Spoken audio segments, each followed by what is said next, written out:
beep, beep. Cheers. Let's get started. The beat.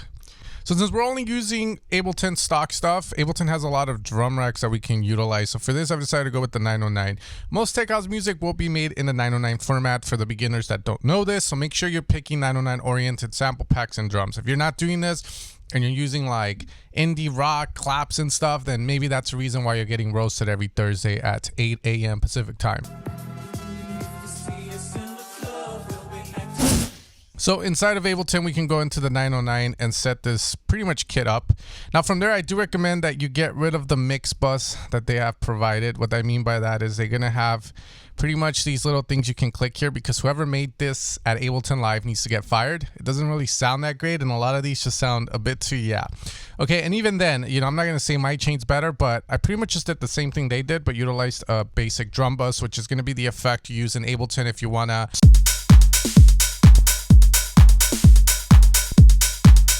With that being said, the pattern's actually going to be a very basic tech house pattern, because Anti-Up, while they make really amazing music, they stand out in their sound design. First off, you're going to have the open hat be on the offbeat, and if you don't know where the offbeat at is, it's going to be in between 1 and 1.2, which is 1.1.3. From there, you can highlight like so and duplicate it across. From there, the hats are actually rolling in this track, and the way you create this is obviously just go 116 mode, input your close hats, and then from there,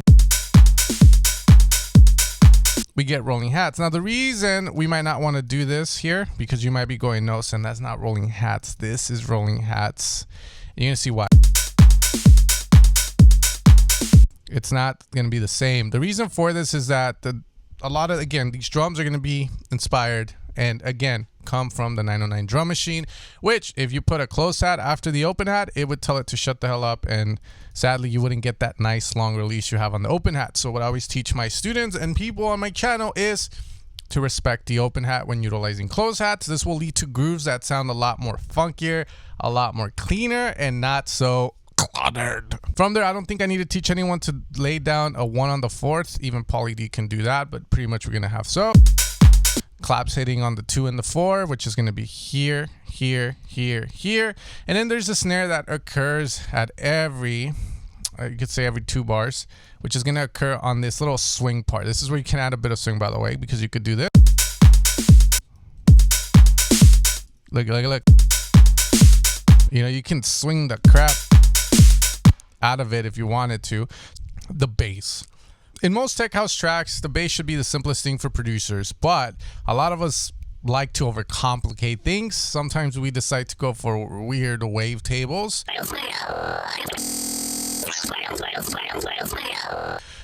But once you realize that most tech house bass lines are either going to be toms, sine waves, saws, or squares, then from there, the complexity of it really goes away. I think the hard part is not messing it up. Okay, unless I'm deaf, I'm pretty sure that we're hitting a B to a G sharp. So this is pretty interesting, because usually when you have a strong beat, most people will just start on the 1. Right? But instead, we're having this B, which is going to be pretty much harmonic to the G sharp. I think we're in G sharp minor, by the way. If we go here, then pretty much we have the G sharp minor chord, the second note in that chord. And again, if we spread it out, then we have the G sharp full minor chord. So you can see that Chris Lake is opting to hit the second, the side check there, instead of going for that root note. So then from there we get. For creating a bass, usually what I'll teach my students to keep it super simple. For this one, we go with a square inside of the Ableton Wavetable Synth. From here, we're going to move that up. And then oscillator 2 will be a saw that's up an octave. If you guys have been following me for a while, you know this is my formula to teach people whenever they fuck their basses up. I always tell them, just do this, because God knows you're doing more harm than good.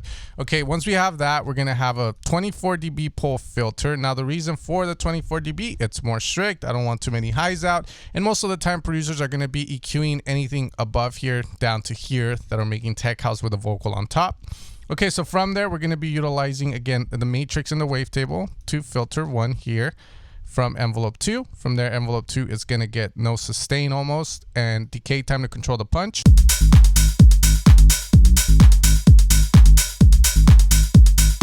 Okay. From there, a very important part of the filter is this resonance. If we're not opening the filter up all the way up, and we're just trying to go down to around 250 open, let's say, then we can increase the resonance to get a bit more smack in the bass.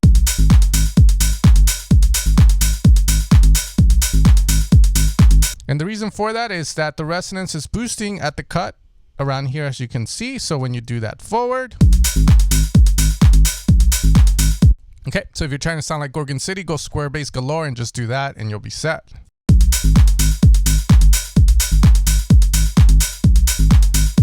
From there, we are going to set this to mono over here.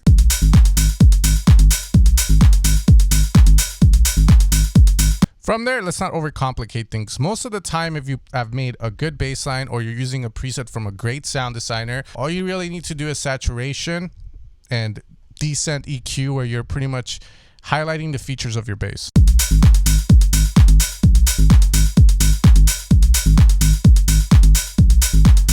And of course, knowing how to level it. So usually I'll tell my students, anchor the kick at -6. And usually the bass will land between -12 and -6.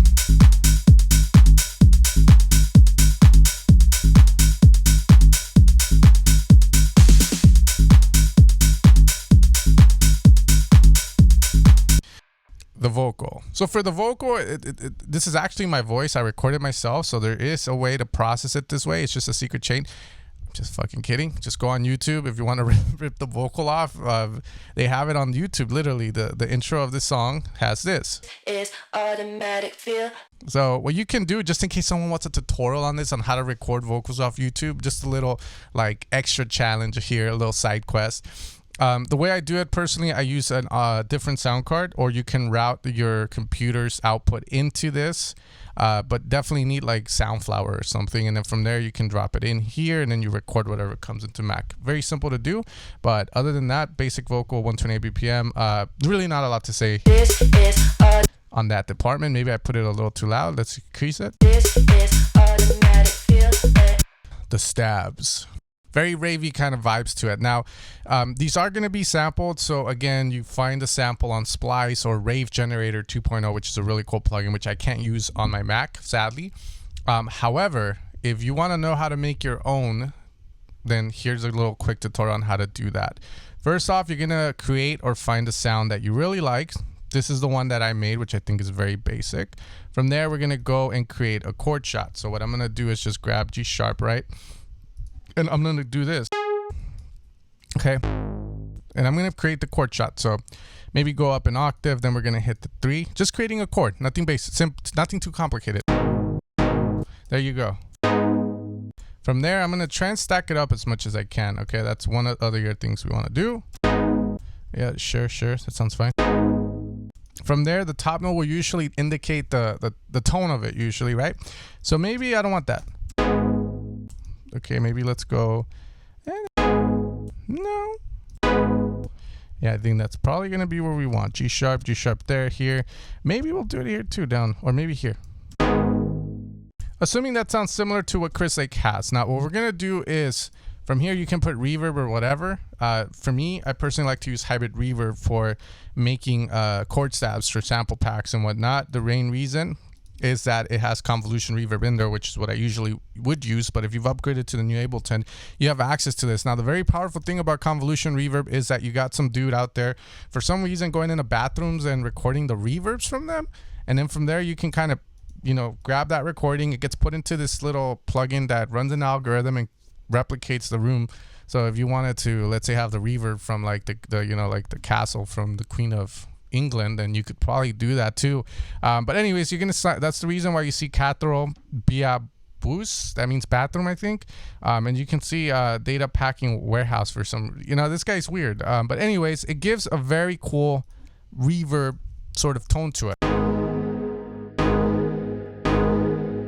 Okay, you can see each one does something cool. There's a large bunker in there, probably some. You can see that. Okay, so assuming that you have something that sounds remotely close to it, or something that you like, and I know it doesn't sound that good right now, but this is what we're gonna do. We're gonna start a new channel. We're gonna go resampling. We're gonna record. We're gonna solo that guy, and we're gonna hit that. From there, you have that. Now, from there, what we're going to do is we're going to warp that, or you can leave it warped, and we're going to go -12 on it. So now we get this. And now from there, I'm going to grab the sample and shape it differently. And I have a shot like so, right? So from there, I can process that further. I can put more effort into it. But from there, we're just going to hit maybe OTT. And then from there, let's add a bit of reverb. Okay, and from there, we're going to EQ out the lows because we don't want it messing with our bass. Okay, now from there, the cool thing about this, again, if you're trying to make the rave stabs and stuff, this is a cool way of doing it. But the whole point of this is just so that I can now grab like a sampler, drag it there, drag that bad boy in there. We know we're in G sharp, right? Because we made it ourselves. And now we can maybe pull it out and now hit this.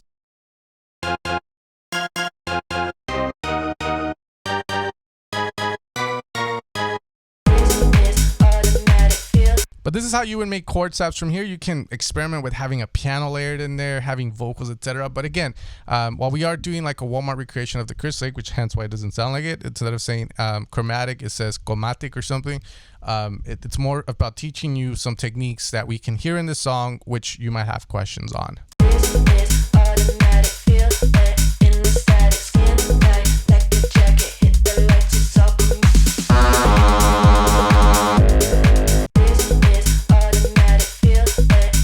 The Dancy plug, baby.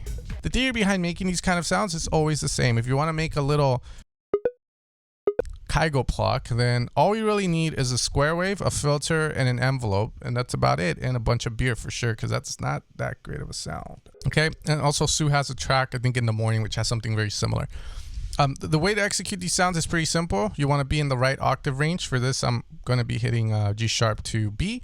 Now, if you notice, as we move along, a lot of the melodic synths and stuff, they all hit these two notes, which, as you guys know, they belong to part of the bass. So maybe that's a tip in its own right as well.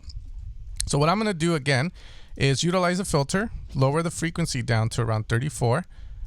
Grab an envelope that's going to open it up. We go into the matrix and click on whatever we want to automate, and you're going to see this kind of start to pile up.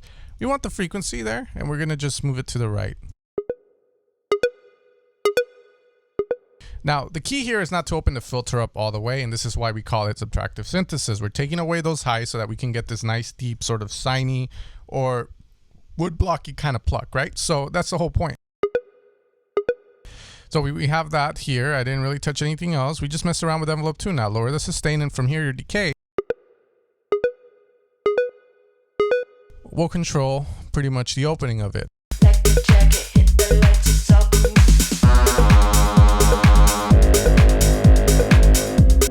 The Payout synth.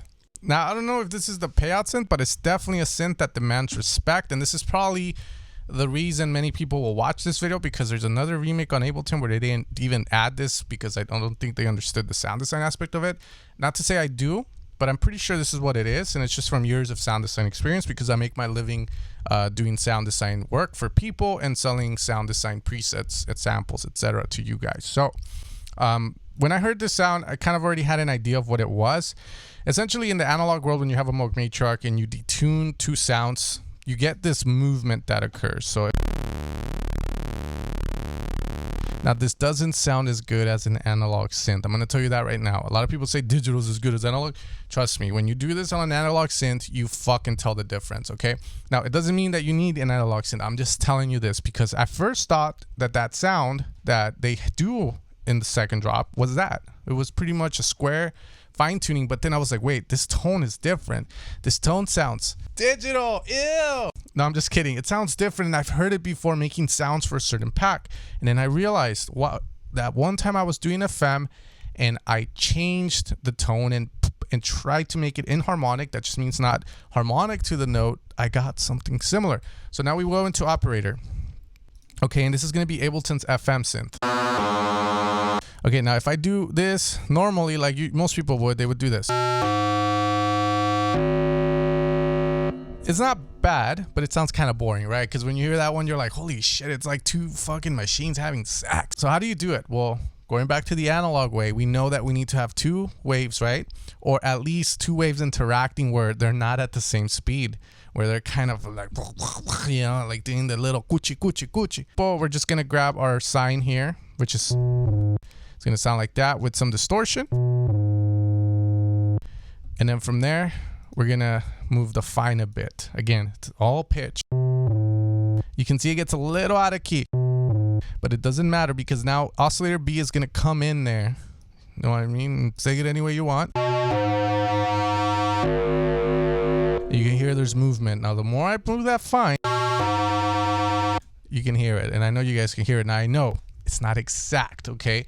But it's around the ballpark. It has the same tone, the same characteristics. It's just that you got a lonely dude in a room mixing this shit. And you got two heavy-duty dudes. Now, it's just, yeah, that we're doing opera. Maybe they use something else like the DX7 or something because Chris like loves his Arturia synths. But at the end of the day, now how do I know it's this? Because if I do this,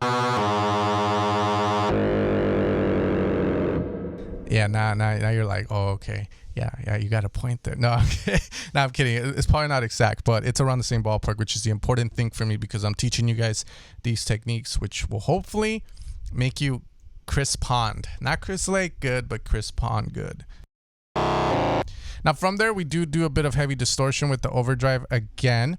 Now, the last thing I'll say is I want to show you guys this because I thought it was pretty neat. And then again, this is another technique that I've learned from owning an analog synths. I've had ARP Odyssey, Prophet, Moxup 37. I had a Yamaha DX7, which I sadly sold and I regret. I've had a lot of these and I've experimented with them and I've learned a ton from using these synths to do crazy shit.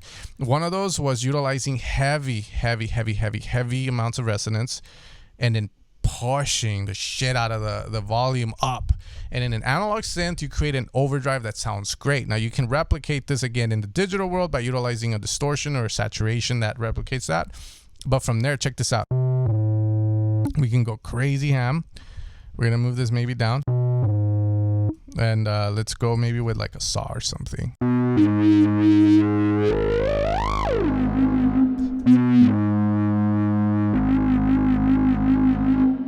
See, that's what I thought.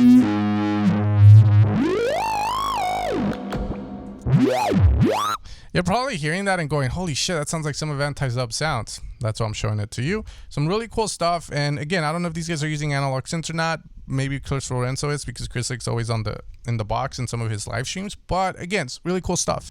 Okay, now the next sound that I want to show you guys in this track is probably the second gnarliest sound in this track, and that is going to be a very massive saw bass synth with a +7 on it, which creates pretty much somewhat of a chord without its legs because you're missing the second note. But this is a very popular technique to do. You can hear it in Stefan Botzin, the Baldment music with the sub. The difference is that it's not detuned as heavily and it's not as distorted, but this technique can help a ton.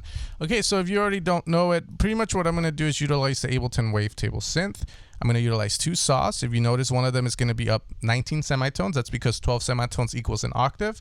And then +7, you know, because we're doing a seventh. And then from there, we get this sound, which sounds like this, okay? Holy shit, it sounds like my stomach. Medusa use it a lot. Like I said, Stefan Botzin, Lane 8, Yoto. Bunch of people use it. I used it for my track too, Can I Ask You, which is on Spotify if you want to support it.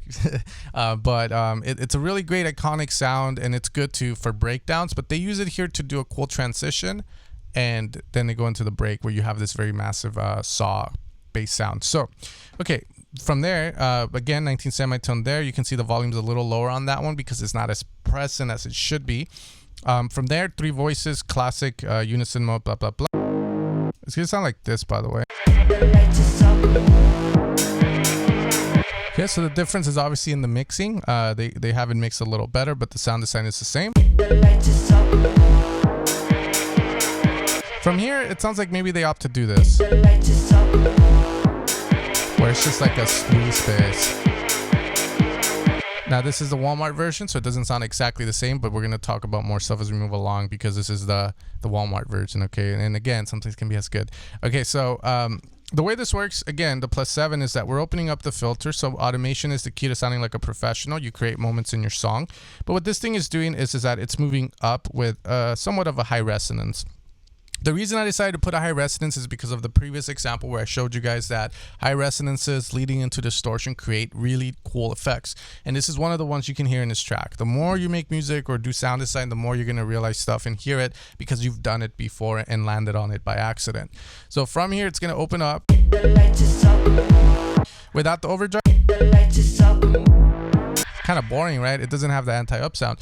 So from there, we're going to utilize an MS2 filter. Okay, we're going to open that up, resonance high drive. We can even push it hard.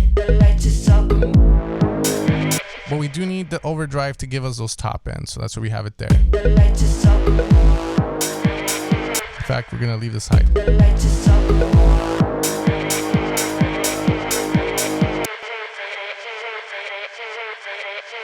The vocal atmosphere. Just said it. Now, one of the biggest things that I can tell when I hear a song for the first time is whether the song's going to be good or not. And I can tell this by the first 15 seconds of the song. The main reason for this is because producers like Chris Lake and shit, they put so much effort into texture and little attention to detail. So in this break, there's a shit ton of stuff going on. Now, I don't have access to the vocals that he has, so I wasn't able to do like recreations of that. But what I can show you guys is little things that you can do. Utilizing the YouTube rip, or aka Sense way. Just grab the vocal. You can reverse it if you want to create like moments and stuff, more texture for the break. And pretty much you run echo on it. Now, the type of echo you run can really be whatever you want it to be. For instance, from there we can EQ it. But the whole point is you'll see it helps in creating a noise floor. Humans aren't meant to hear silence completely. You never see that too much in the real world. So when we hear a song and we have our headphones in, if there's utter silence in between notes, it sounds weird. So a lot of this stuff is called texture ambience, and it's huge to have it in your music depending on the genre. This sounds kind of bleh, but now when we add this,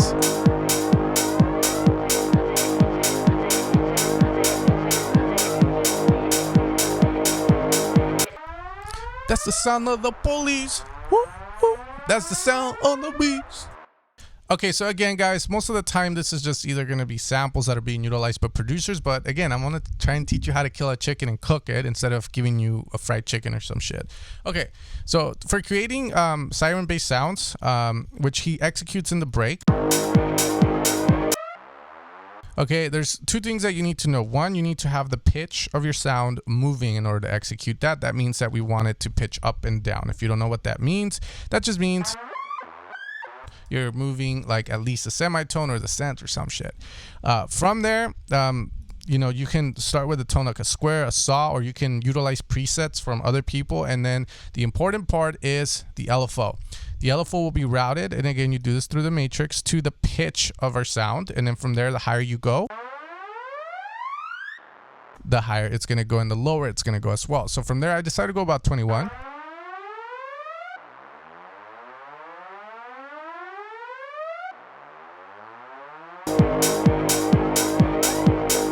Alright guys, so the last thing I want to talk about in this video before I end it, I know there's a lot more in this track, like little cool quirky shots here and there, but these are probably the ones that I think most people are going to want to know about. Some of the effects, like the washes of the noises you can do with this, that we're going to talk about here. So again, this is the effects. So for this little uplift that I decided to do here, this is automatic, feel it in the static skin, like the jacket, hit the lights, it's off. This is automatic, feel it. Here it goes.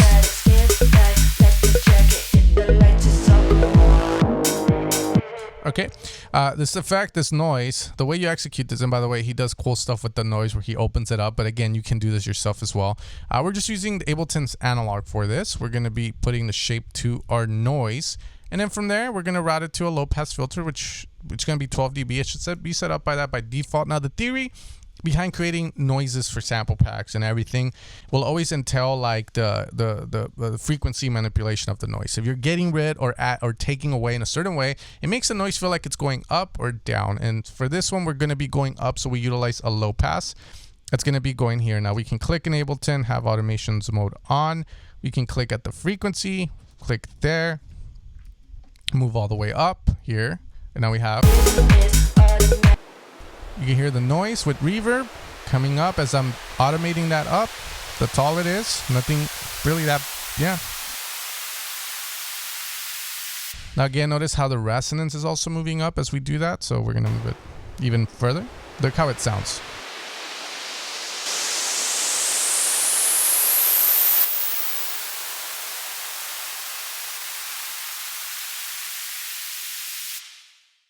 Okay, so again, you can execute that to create really cool noises. Like you could do this, and then you can put hybrid reverb like we talked about on it. There's a lot of really cool ways to kind of do stuff, but again, that's how you create noises. All right, guys, and that is going to be the end of the video. Hopefully you learned something, and you know, I always leave timestamps in my videos, so feel free to skip around to the stuff you want to learn in my videos. You don't have to watch the whole thing. Now, if you want to support my channel, make sure to head over to evilsounds.com. I put a lot of work into my sound design presets, my samples, and all that, because I want you guys to worry more about your ideas, you know, instead of worrying about the sound design of your track. Because at the end of the day, if you have a cool, really cool sound but a very bad idea, it will show and the sound won't create the effect that you want. With that being said, you guys have a great rest of your day. This has been the Chromatic Anti-Down Walmart remake. But other than that, take care, much love, peace out.